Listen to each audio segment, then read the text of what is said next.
السلام عليكم ورحمة الله وبركاته.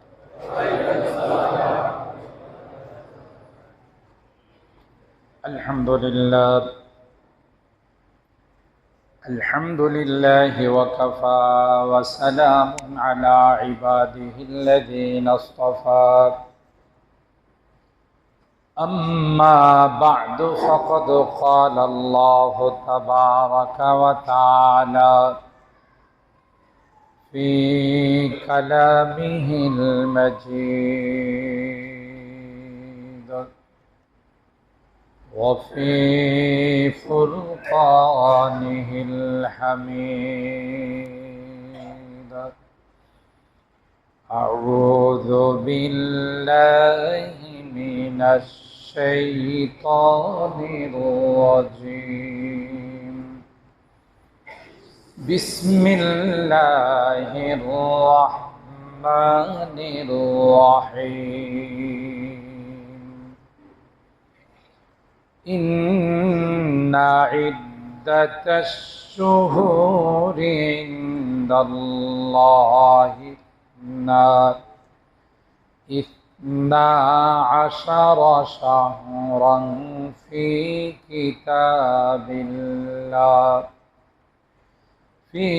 كتاب الله يوم خلق السماوات والأرض منها أربعة حرم ذلك الدين القيم فلا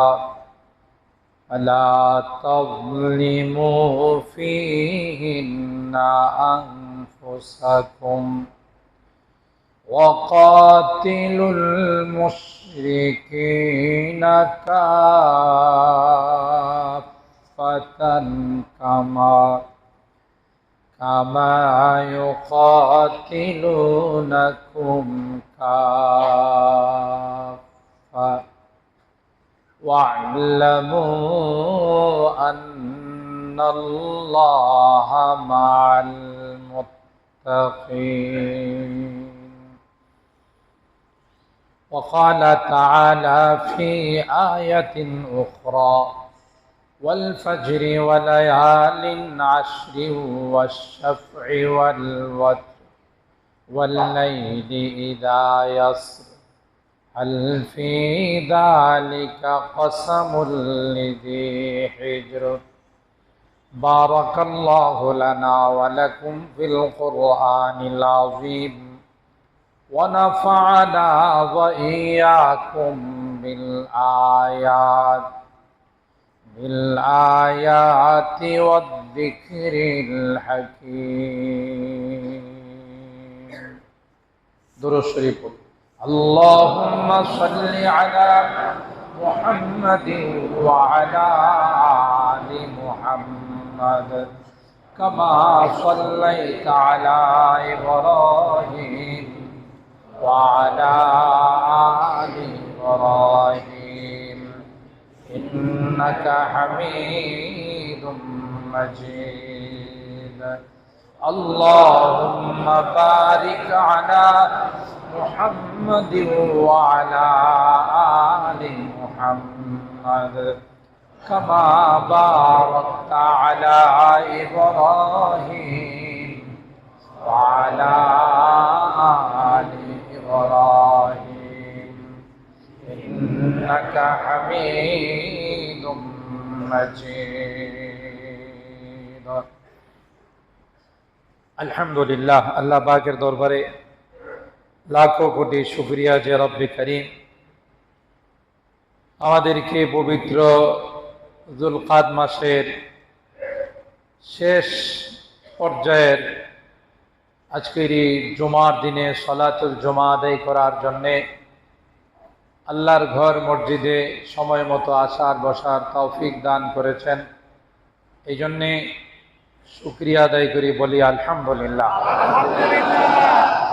মোহতারাম হাজিরিন, গত জুমায় আপনাদের খিদমতে আরজ করতেছিলাম যে 12 মাসের মধ্যে 4টি মাস আল্লাহ তাআলা তার মর্যাদা অনেক বেশি দিয়েছে। যে মাসগুলোকে আশহুরে হুরুম বলা হয়, কোরআনে কারীমের সেই সূরা আত-তাওবার ৩৬ নম্বর আয়াতে আল্লাহ এই মাসগুলোর আলোচনা করেছেন, মিনহা আরবাতুন হুরুম, যে এই 12 মাসের মধ্যে 4টি মাস বড় মর্যাদাওয়ালা মাস। যে মাসগুলোকে জাহেলিয়তের যুগে, বর্বরতার যুগেও কাফের মুশরিকরা, পৌত্তলিকরা বেপানা নেহায়ত সম্মান আর তাজিম করতেন, তাদের কাছেও এই মাসগুলোর মর্যাদা অনেক বেশি ছিল। এর মধ্যে একটি মাস, বর্তমান যে মাস চলতেছে, যুলহজ, মুহররম, লাস্টে আবার আরেক মাস আছে রজব। এই 4 মাস, পাশাপাশি এই যুলকাদ, যুলহজ, এই 2 মাস এবং শাওয়াল, এই মাসগুলোকে আশহুরে হুরুমও বলা, আশহুরে হজ বলা হয়, হজের মাসও বলা হয়। সূরা আল বাকারার আয়াত আল্লাহ তাআলা ইরশাদ করেন, আল হজ্জু আশহুরুম মা'লুমাত, নির্দিষ্ট কিছু সময়ে, নির্দিষ্ট কিছু মাসে হজ ব্রত পালন করা হয়। আপনারা জানেন, যারা বাইতুল্লাহর মুসাফির হচ্ছেন, বাইতুল্লাহ জিয়ারতের জন্যে, যারা হজ ব্রত পালন করার জন্যে যারা টাকা পয়সা জমা করেছেন, নিবন্ধন করেছেন, অনেকে ইতিমধ্যেই মক্কা মদিনায় পৌঁছে গেছেন, অনেকেই যাওয়ার পথে। তো আশিকিনে রব, আশিকিনে বাইতুল্লাহ, বাইতুল্লাহর যারা আশিক হয়ে, আল্লাহর আশিক হয়ে হজ ব্রত পালন করার জন্যে যারা যাবেন, এই সময়ের মধ্যেই যাবেন।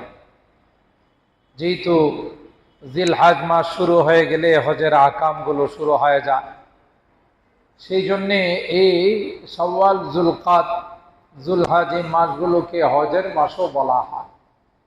যেমনটা আল্লাহ তাআলা এই আয়াতে কারিমায় ইরশাদ করেছেন, আল হজ্জু আশহুরুম মা'লুমাত, ফামান ফারাদা ফীহিন্নাল হজ্জা ফালা রাফাসা ওয়ালা ফুসুকা ওয়ালা জিদালা ফিল হজ্জ ওমা তাফআলু মিন খাইরি ইয়ালামহুল্লাহ ওয়াতাযাওয়াদু ফাইন্না খায়রাজ যাদি তাকওয়া ওয়াত্তাকুন ইয়া উলিল আলবাব। সব দিক থেকে বিবেচনা করলে বড় গুরুত্বপূর্ণ একটি মাসের শেষ পর্যায়ে আমরা উপনীত হয়েছি।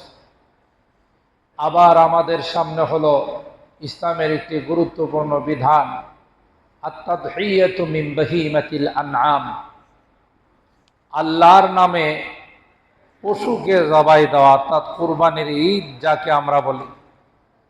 পবিত্র জিলহজ মাস, যেমন আজকে যুলকাদ মাসের 24 তারিখ, মাস যদি 29-এ যায়, তাহলে দেখা যাবে আগামী শুক্রবার পহেলা জিলহজ, আগামী শুক্রবার পহেলা জিলহজ হয়ে যাবে। তারপরে হিসাব করে আমাদের সেইভাবে দেখা যাবে যে ইংরেজি 7 বা 8-এ আমাদের ঈদুল আজহা অনুষ্ঠিত হতে পারে, যেহেতু জিলহজ মাসের 10 তারিখে ঈদুল আজহা। তো এই জিলহজ মাসেরও কিছু গুরুত্বপূর্ণ আমল আছে, কোরআন সুন্নাহ মোতাবেক তারও কিছু গুরুত্বপূর্ণ আমল, যে আমলগুলো আল্লাহ এবং আল্লাহর নবী হাদিসে পাকের মধ্যে, কোরআনে কারীমের আয়াতের মধ্যে আমাদেরকে জানান দিয়েছেন। তো সব কিছু মিলে আমরা এই বিষয়গুলো জেনে যদি আমল করি, তাহলে আমাদের আমল নামায় আল্লাহ তাআলা অনেক সওয়াব দান করবেন। তো আমি আশহুরে হুরুম এই বিষয়ে কিছু সংক্ষিপ্ত কথা আপনাদের খেদমতে গত জুমায় আলোচনা করেছিলাম, যে আল্লাহ তাআলা যেখানে এই মাসগুলোর ফজিলত, মাসগুলোর গুরুত্ব আলোচনা করেছেন, লাস্টে আল্লাহ তাআলা বলেন, ফালা তাযলিমু ফীহিন্না আনফুসাকুম, তোমরা কিন্তু এই মাসগুলোতে গুনাহ করে, নাফরমানি করে নিজের উপর নিজেরা জুলুম করবা না। কি অর্থ? গুনাহ করলেই নিজের উপরে জুলুম হয়, নিজের নফসের উপরে অত্যাচার হয়। এই বিষয়টা গত জুমায় আমি আপনাদের খেদমতে আরজ করেছিলাম, যে আল্লাহ তাআলা আমাদেরকে একটি পৌত পবিত্র নফস দিয়েছেন, আত্মা দিয়েছে। গুনাহ করলে এই আত্মাটা ময়লাযুক্ত হয়ে যায়, মরিচা পড়ে যায়, গুনার মরিচা পড়ে যায়। সেই জন্যে গুনাহ করে আমরা যেন নিজের উপরে জুলুম না করি। আলা তাযলিমু ফীহিন্না আনফুসাকুম, এর দ্বারা বুঝাইছে আল্লাহর দেওয়া 12 মাসের কখনো কোনো গুনাহ করা যাবে না। গুনাহ করলেই নিজের উপরে নিজেদের জুলুম করা হলো। এরপরে আল্লাহ তাআলা বলেন, গুনাহ যদি তুমি বর্জন করতে পারো, আল্লাহর হুকুম আহকামগুলো যদি তুমি পালন করতে পারো, তাইলে তোমার নামটা লিপিবদ্ধ হয়ে যাবে মুত্তাকিনদের দফতরে। সুবহানাল্লাহ, তাকওয়াওয়ালাদের দফতরে। ওয়ালামু আন্নাল্লাহা মাআল মুত্তাকিন, আর মনে রাখতে হবে যে আল্লাহর সাহায্য এবং আল্লাহর ভালোবাসা, আল্লাহর মহব্বত, আল্লাহ পাকের অনুদান, পুরস্কার, এই সবগুলোই যারা মুত্তাকিন তারাই পাবে। সুবহানাল্লাহ। অন্য এক আয়াতের মধ্যে সূরাতুজ যুখরুফ এর আয়াতের মধ্যে আল্লাহ তাআলা আরো স্পষ্টভাবে ঘোষণা দেন, ওয়া ইন কুল্লু যালিকা লাম্মা মাতাউল হায়াতিদ দুনিয়া ওয়াল আখিরাতু ইনদা রাব্বিকা লিল মুত্তাকিন। আল্লাহ বলেন, দুনিয়ার চাকচিক্য, দুনিয়ার সৌন্দর্য, যা কিছু তোমরা দেখো দুনিয়াতেই থেকে যাবে।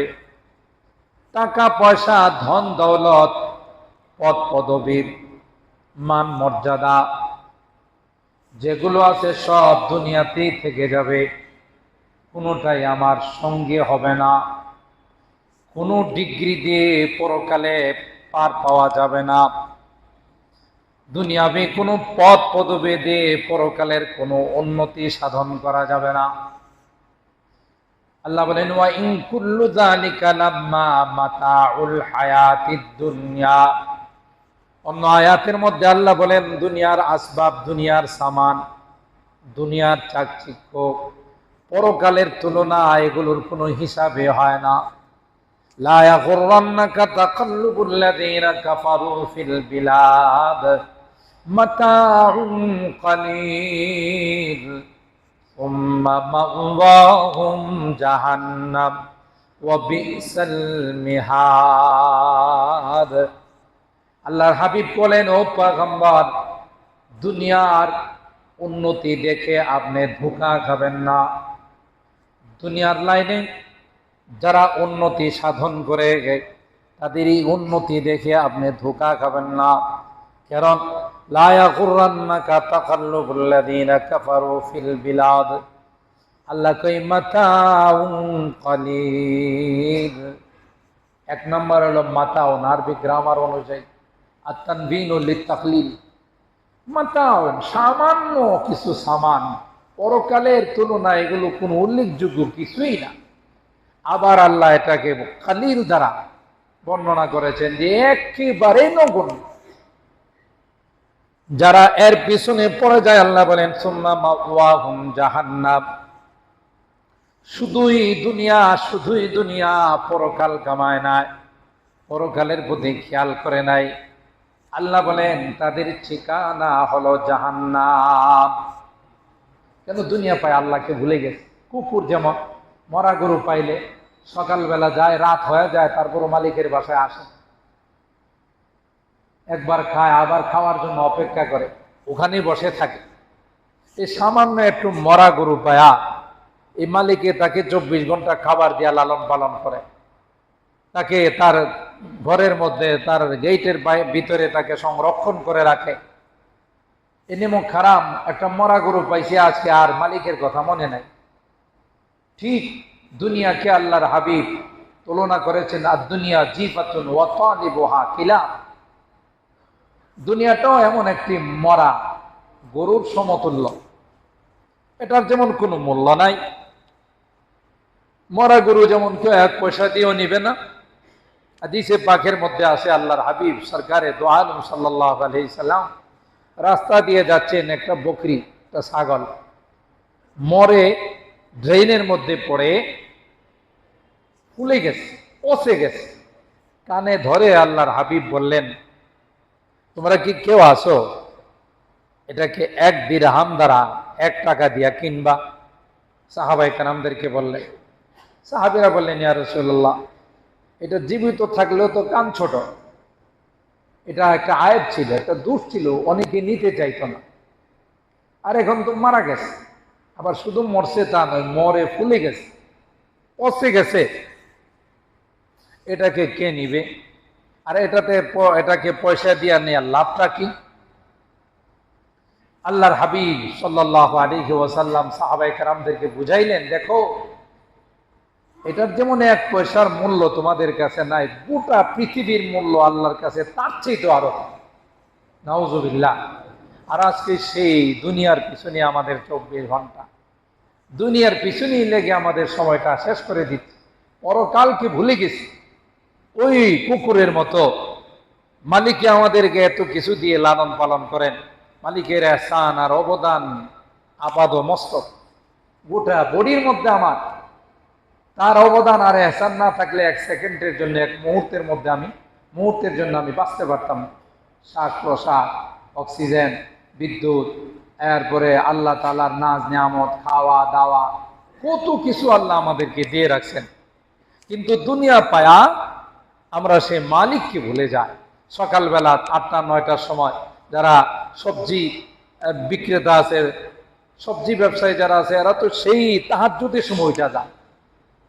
তাহাজ্জুদের সময় ওইটা আসে কেন? যত তাড়াতাড়ি যাবে তত কাঁচা বাজারে মাল সস্তায় পাবে, ঠিক না? সবজি বিক্রেতা যারা আছে এরা সকাল ফজরের অনেক আগেই, মাছ যারা বিক্রি করে এরা সে অনেক আগে কারওয়ান বাজারে যায়, সেই যাত্রাবাড়িতে যায়।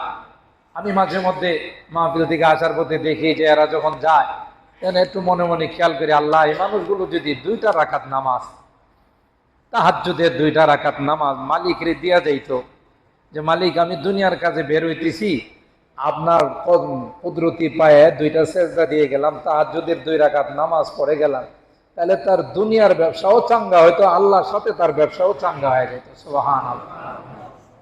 কিন্তু এই মানুষগুলো কোন রকমে মুখটা ধুয়ে তাড়াতাড়ি করে, কিসের শীত কিসের গরম, তাড়াতাড়ি করে বের হয়ে চলে যায়, আগে গেলে আগে পাবো, আগে গেলে ভালো মালটা পাবো, ঠিক কিনা? সেই ফজরের আগে থেকে যে দুনিয়ার পিছনে লাগে, ফজর যায়, জোহর যায়, আসর যায়, মাগরিব যায়, এশা যায়, ওনার কিন্তু হাতে সময় না। ব্যবসা বাণিজ্যে সারাক্ষণ ব্যস্ত থাকে। মাঝখান দিয়ে যে আল্লাহ তাকে আহ্বান করেন যে আসো, আমার ডাকে সাড়া দিয়ে জোহরের নামাজটা পড়ে যাও, আসরের নামাজটা পড়ে যাও, মাগরিবের নামাজটা পড়ে যাও, আমরা তার দিকে প্রক্ষেপ করি না। আল্লাহ বলেন, তুমিও তো ওই কুকুরের মতো নিমক হারাম হয়ে গেল। আমি দিয়ে সবকিছু তোমাকে সৃষ্টি করলাম, আমি তোমার মায়ের বুকে দুধের ব্যবস্থা আমি করলাম, তোমার জন্য নরম চাউল, পোলাওয়ের চাউলের ব্যবস্থা আমি করলাম, সুখে দুঃখে আমি আল্লাহ তোমার পিছনে। আর এখন তুমি দুনিয়া পায়া, দুনিয়ার সামান্য চাকচিক্য পেয়ে, দুনিয়ার সামান্য কিছু লাভ পেয়ে আমাকেই তুমি ভুলে গেলা। তোমারও তো ওই দুনিয়া জিফাতুন ওয়া তালিবুহা কিলাব। তো দুনিয়া বড় ধোঁকাবাজ। দুনিয়া মানুষকে পরকাল ভোলাই দে, আল্লাহ ভোলাই দে। সেই সবচেয়ে বুদ্ধিমান যে এই দুনিয়ার জিন্দেগি দিয়ে পরকাল কামা, কারণ এই হায়াত দ্বিতীয়বার আর কোনোদিন মিলবে না। একবারই মানুষ দুনিয়াতে আসে, দ্বিতীয়বার আর আসার সুযোগ মিলবে না, পাবে না। বারবার আল্লাহর কাছে ফরিয়াদ জানাব, রব্বানা আখিরনা ইলা আজালিন করিব নুজিব দাওয়াতাকা ওয়া নাত্তাবি'র রাসূল। হে আল্লাহ, বড় ভুল হয়ে গেছে, বড় অপরাধ হয়ে গেছে, দুনিয়াটা তো এমনি শেষ করে দিলাম, এখন আবার আমাকে একটু পাঠান, দুনিয়ার থেকে আমি পরকাল অর্জন করে আসি, পরকাল কামাই করে আসি। আল্লাহ বলবেন, না, আর যাওয়ার সুযোগ নাই। ফারজি'না না'মাল সালিহান ইন্না মুকিনুন। নেক আমল করব, কোনো সুযোগ হবে না। তো মোহতারাম, যে বিষয়টা আমি বলতেছিলাম, আল্লাহ বলেন যে কোনো মাসে কোনো রকমের জুলুম করবা না, নাফরমানি করবা না, গুনাহ করবা না, করলে তোমার নিজের উপরে তোমার জুলুম হবে। আর এই জুলুমের বদলা হিসাবে তোমাকে জাহান্নামের আগুনে জ্বলতে হবে। এই জন্য এই 4 মাসকে তো সম্মান করবাই। সবচেয়ে বড় দৌলত তোমার হাসিল হবে গুনাহ থেকে যদি তুমি বেঁচে থাকতে পারো, নাফরমানির থেকে যদি বেঁচে থাকতে পারো, হারাম থেকে যদি বেঁচে থাকতে পারো, সুদ ঘুষ থেকে যদি বেঁচে থাকতে পারো, তাইলে তুমি একজন মুত্তাকি হয়ে যাবে। পরকালের যত সুখ শান্তি আমি আল্লাহ মুত্তাকিনদের জন্য রাখছি। সুবহানাল্লাহ। وَإِن كُلُّ ذَلِكَ لَمَّا مَتَاعُ الْحَيَاةِ الدُّنْيَا وَالْآخِرَةُ عِندَ رَبِّكَ لِلْمُتَّقِينَ। এই জন্য আল্লাহ পাক বলেন মাঝে মধ্যে কিছু ফরজ বিধান দিয়েছি, মাঝে মধ্যে কিছু ওয়াজিব বিধান দিয়েছি, মাঝে মধ্যে কিছু সুন্নত নফল। এ বান্দা যত বেশি নেক আমল করবা, যত বেশি জীবনটাকে কাজে লাগাইবা, তত বেশি তোমার নেকের পাল্লা ভারী হতে থাকবে।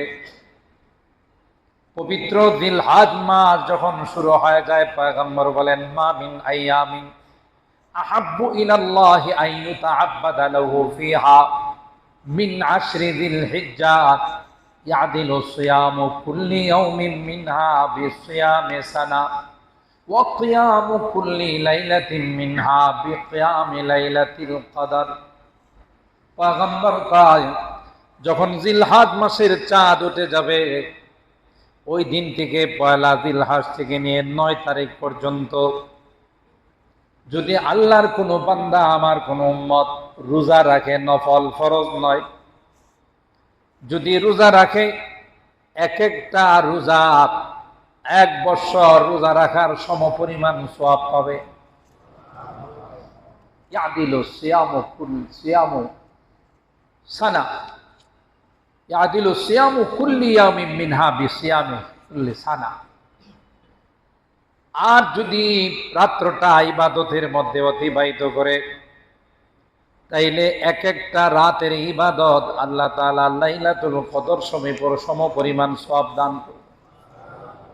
দেখছেন এই সুযোগ আল্লাহ দিছেন, এই দিনগুলোর মর্যাদা যেহেতু বেশি, এই জন্য সূরাতুল ফাজর দ্বিতীয় পর্যায়ে যে তিলাওয়াত আমি করেছি, সূরাতুল ফাজরের এই আয়াতগুলো দিয়ে আল্লাহ প্রথমে বেশ কিছু আয়াতের মধ্যে আল্লাহ কসম খাইছেন, ওয়াল ফাজরি, প্রভাতের কসম, ওয়ালায়ালিন আশর, এই জিলহজ মাসের প্রথম 10 রাত্রির কসম, ওয়াশ-শাফঈ ওয়াল ওয়াতর, জোড় এবং বিজুর রাত্রির কসম।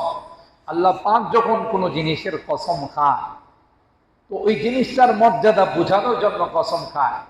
আমাদের মতো নয়, আমরা কসম খায় মানুষকে কোনো জিনিস বোঝানোর চেষ্টা করি, বিশ্বাস দেওয়ার চেষ্টা করি। ভাই আল্লাহর কসম, আপনি বিশ্বাস করেন এটা আমার এত টাকা দিয়া কিনা।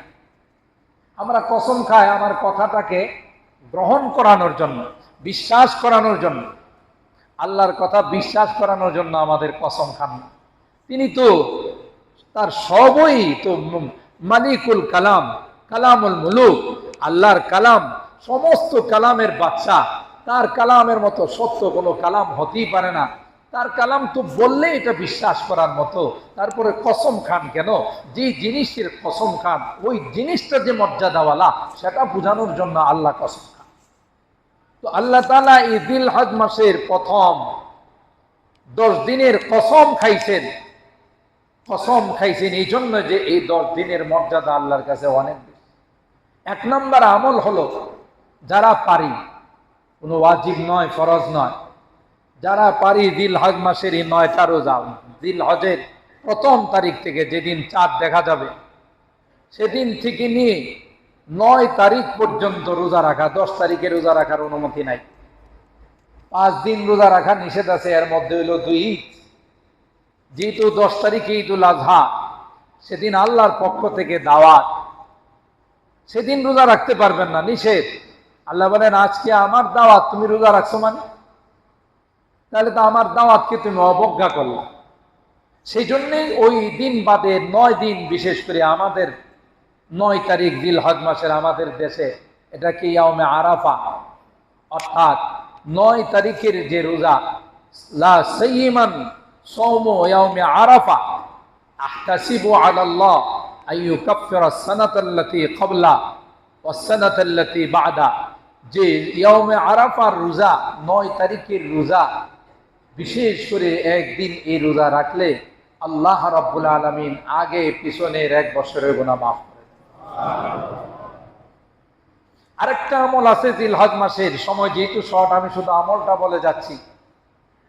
হাদিসে পাকের মধ্যে আসে, যখনই জিলহজ মাসের চাঁদ দেখা যাবে তখন থেকে যদি নখ, মোচ, এই জাতীয় অবাঞ্ছিত যে পশমগুলো আছে সেগুলো যদি কেউ না কাটে, অর্থাৎ নখে নীল কাটার লাগাবে না, অন্যান্য অবাঞ্ছিত পশমগুলোতে কোনো ফুর লাগাবে না, এটা যদি কেউ পালন করে তাইলে কোরবানি দেওয়া পর্যন্ত, অর্থাৎ আপনি ঈদুল আজহার নামাজ পড়ে কোরবানি দেওয়া পর্যন্ত যদি এগুলো আপনি না কাটেন, কোরবানি দিয়ে যদি এগুলো নখ পরিষ্কার করেন, অবাঞ্ছিত পশমগুলো পরিষ্কার করেন, আল্লাহ তাআলা এর বিনিময়ে একটি কোরবানির সওয়াব দান করেন।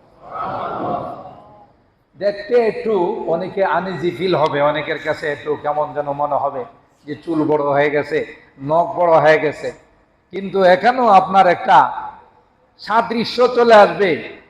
যারা আল্লাহর ঘরের মেহমান হয়ে পাগলের মতো হজের জন্য দৌড়াইছে, ওরাও কিন্তু এই যে সাদা কাপড় পরে এহরাম যখন পরে ফেলছে তখন থেকে কিন্তু তাদেরও গায়ের অবাঞ্ছিত পশম, নখ, চুল কোনো কিছুই কাটার অনুমতি নাই। তো আমি কিছুটা হলো তাদের সাদৃশ্য অবলম্বন করে আল্লাহকে বললাম, আল্লাহ তোমার ঘরের পাগল যারা, আশিকিন যারা, এদের কিছুটা সাদৃশ্য আমি অবলম্বন করলাম।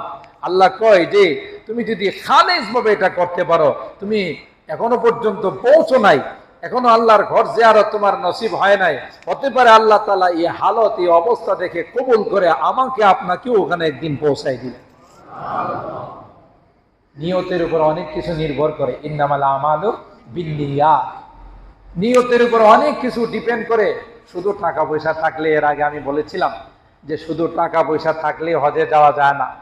হজে যাওয়ার জন্য কি লাগে? গ্রিন সিগন্যাল লাগে। যারা এবার হজে গেছে বা সামনে যারা যাবে, কিয়ামত পর্যন্ত যত মানুষ হজ করবে এদের অলরেডি তালিকা হয়ে গেছে আল্লাহর কাছে। সুবহানাল্লাহ। আর আল্লাহর ইশারায় বাইতুল্লাহ জিয়ারত করতে যান। টাকা থাকলেই যাইতে পারে না। বহু শিল্পপতি, বহু কোটিপতি, টাকা পয়সার অভাব নাই, যাওয়ার শক্তি সামর্থ্যের কোনো অভাব নাই, কিন্তু জীবনে একবারও হজ করতে পারে না। হজ করা তার ভাগ্যে জুটে নাই। টাকার এত মায়া, টাকা পয়সার এত দরদ তার অন্তরে ছিল, হজের জন্য টাকা পয়সা খরচ করবে এটা বরদাস্তি করতে পারে নাই, অথবা কোনো না কোনো অজুহাতে তার হজে যাওয়া হয় নাই, অথচ তার উপরে বহু আগেই হজ ফরজ ছিল। হাদিসে পাকের মধ্যে আল্লাহর হাবিব বলেন, মাল্লাম ইয়ামনাহু মিনাল হজ্জ হাজাতুন যাহিরা আও সুলতানুন জাইব আও মারজুন হাবিস ফালাম ইয়াহুজ্জা ফালইয়ামুত ইনশাআ ইয়াহুদিয়া ওয়া ইনশাআ নাসরানিয়া। হায় হায়, কত বড় ধমক! আল্লাহর হাবিব বলেন হজ ফরজ হয়েছে, হজে যাওয়ার কোনো প্রতিবন্ধকতা তার ছিল না, কোনো প্রবলেম ছিল না, তারপরেও যে টালমাটাল করে হজ করে না, আজ নয় কাল যাচ্ছি যাব। যেমন আমাদের সমাজে কেউ কেউ আছে, জিজ্ঞাসা করলে, চাচা, বড় ভাই হজ করবেন না? পারে এখনই কি হজে যাওয়া যাবে নাকি? আরেকটু সময় হোক, ছেলে মেয়েগুলো বড় হোক, বিয়ে শাদী দিয়ে বাড়িটার কাজ শুরু করি না, বাড়িটার কাজ কমপ্লিট করে এরপরে হজে যাব। হজ থেকে আসার পর আর মসজিদ থেকে বাইরেই না। এরকমের কিছু কথাবার্তাও কিন্তু কিছু মানুষ বলে। ও ভাই, আপনাকে কে বললো আপনি ছেলে মেয়ে বিয়ে শাদী দেওয়া পর্যন্ত এতদিন জীবিত থাকবেন? বাড়ি কমপ্লিট করা পর্যন্ত আপনি জীবিত থাকবেন? এই গ্যারান্টি আপনি পাইলেন কোথা থেকে? কে আপনাকে এই গ্যারান্টি দিল? ফরজ এক্ষুনি আদায় করেন। কখন আপনি অসুস্থ হয়ে যান, কখন আপনার মালাকুল মউতের সাথে দেখা হয়ে যাবে, কখন অ্যাক্সিডেন্ট করে আপনি মারা যাবেন, কে জানে? কাহারও জানা নেই। কেন আপনি এই টালমাটাল করে দেরি করতে যাচ্ছেন? এটা তো আপনার জন্য বিশাল বড় কাল হয়ে যাবে, অবাল হয়ে যাবে, কঠিন শাস্তির কারণ হয়ে যাবে। এই জন্যে আল্লাহর হাবিব ধমকেশ্বরে বলছেন, সে সব কিছু হ্যাঁ, থাকা সত্ত্বেও, সুযোগ সুবিধা থাকা সত্ত্বেও যে হজ করলো না, আল্লাহর হাবিব বলেন আমি জানি না সে ইহুদি হয়ে মারা গেল না খ্রিস্টান হয়ে মারা গেল। নাউজুবিল্লাহ। আমাদের এই ভারত উপমহাদেশ, ভারত, পাকিস্তান, বাংলাদেশ, এই ভারত উপমহাদেশের মানুষের একটা প্রবণতা হলো একটু বয়স হলে এরপরে হজে যায়। কিন্তু অন্যান্য দেশে, ইন্দোনেশিয়া, মালয়েশিয়া যতটুকু আমরা দেখছি, এরা এই অল্প বয়সে হজে চলে আসে। এমনও শুনছি এদের দেশের আইন আছে, এরকম শরিয়া আইন, যে যে যে প্রদেশে শরিয়া আইন আছে, যে হজ না করলে বিয়ে শাদী হয় না, আগে হজ করে আসো তারপরে বিয়ে। এই অল্প বয়সের মানুষগুলো চলে আসে, কি মজা করে হজ করে, আর আমরা গিয়ে হুইল চেয়ার তালাশ করি।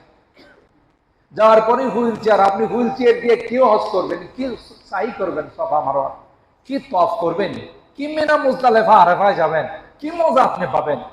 আপনার মজা তো সব হুইল চেয়ারে নিয়ে নিতেছে, আপনি তো নিতে পারতেছেন না। আপনি নিজের শক্তি দিয়া হজ করা, তফ করা, সাই বাইনা সফা ওয়াল মারওয়া করা, নিজের শক্তি দিয়া জামারাত করা, শয়তানকে পাথর মারা, মুজদালেফায় অবস্থান করা, আরাফায় অবস্থান করা, ওখানে ইবাদত বন্দী করা, আর চেয়ারে আপনি কি করবেন? তো কেন আপনি দেরিটা করলেন? আপনি তো আগেই যাওয়া উচিত ছিল, যখন নিজের শক্তি সামর্থ্য ছিল। এখন একজন আপনাকে ঠেলে নিয়ে যাচ্ছে, এ কি নিজের হজ করবো না আপনাকে ঠেলবে?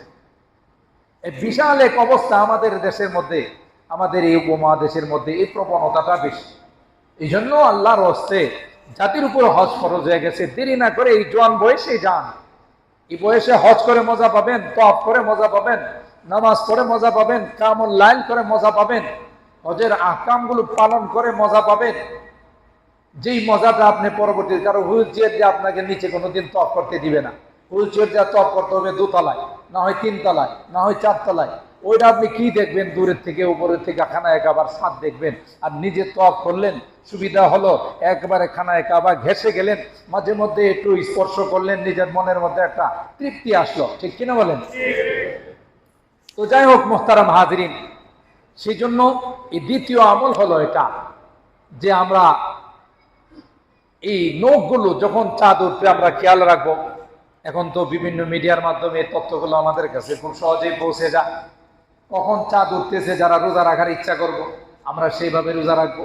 আর যারা আমরা নখ চুল এগুলো কাটবো না, আমরাও সেইভাবে একেবারে ঈদুল আজহার নামাজ পড়ে আইসা কুরবানি দিয়ে এরপরে আপনার এগুলো পরিষ্কার করবেন।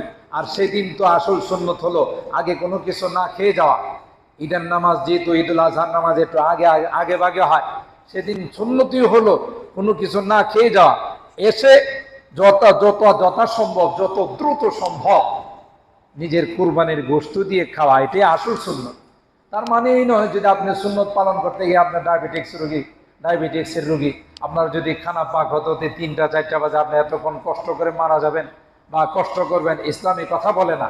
কিন্তু সম্ভব হলে সুন্নতরা ওইভাবেই পালন করা।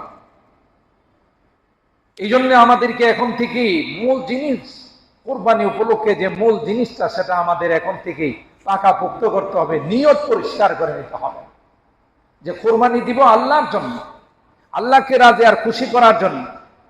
যত আমল আছে সমস্ত আমলের একটাই দস্তুর, একটাই কানুন, যে সবগুলো হবে আল্লাহর জন্য, মানুষকে দেখানোর জন্য না।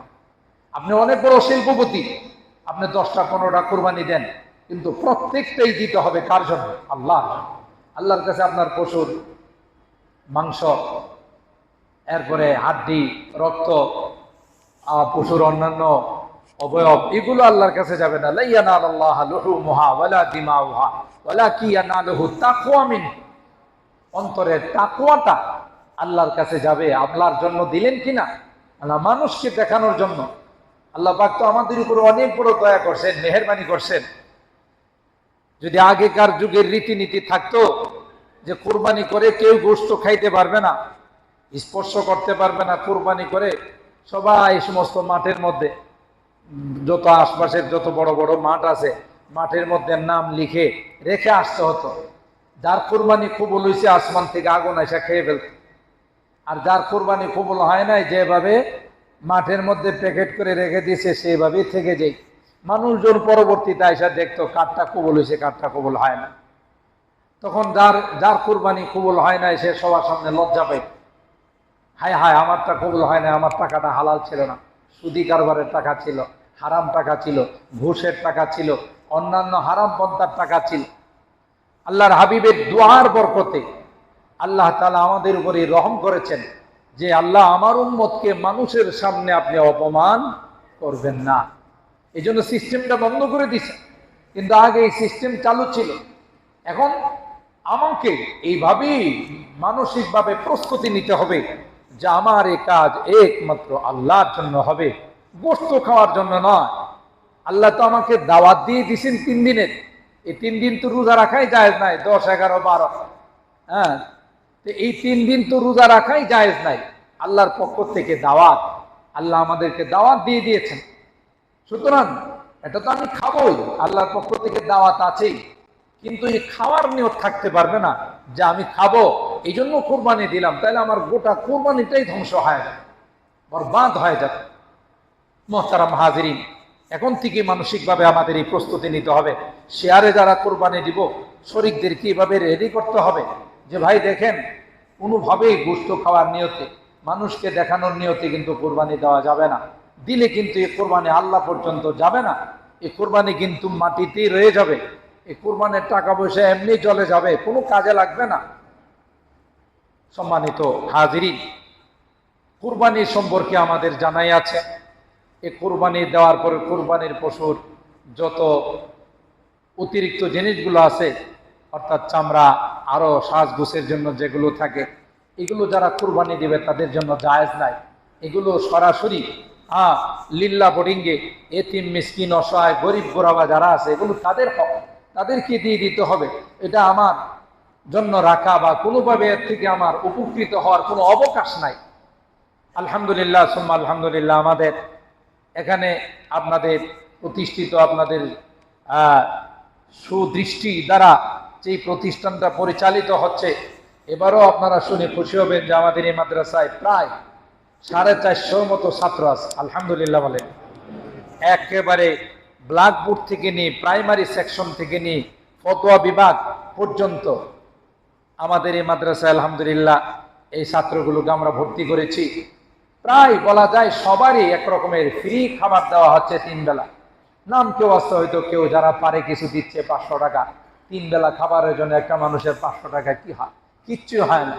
হ্যাঁ, 1 মাসে 500 টাকা, একদিনে না।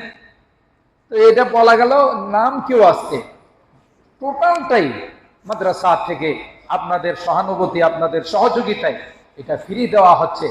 আর এর প্রতি আপনাদের সুদৃষ্টি আছে বলেই এই হিম্মত আর এই সাহস আমাদের কমিটি এবং কর্তৃপক্ষ করেছেন, এটা দেওয়া হচ্ছে।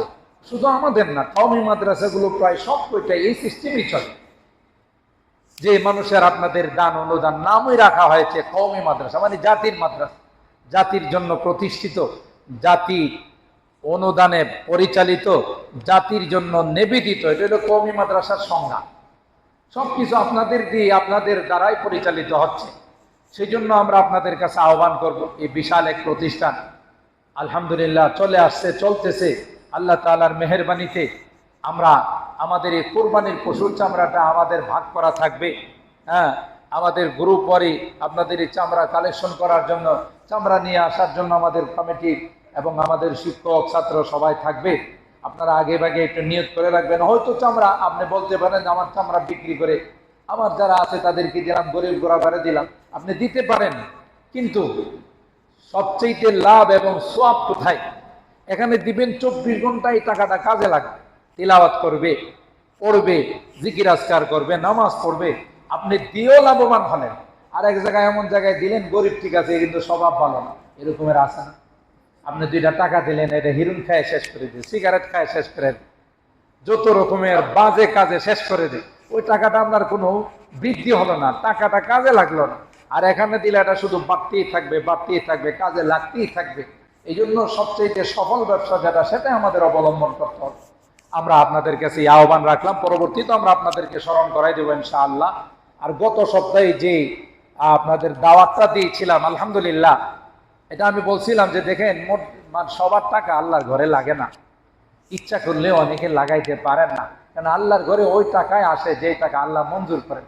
আলহামদুলিল্লাহ, আহ্বান করার পর আল্লাহর এক বান্দা আমাদের এখানে একটা এসি দান করছেন, আলহামদুলিল্লাহ বলি আমরা। 5 টনের একটা এসি দান করছেন।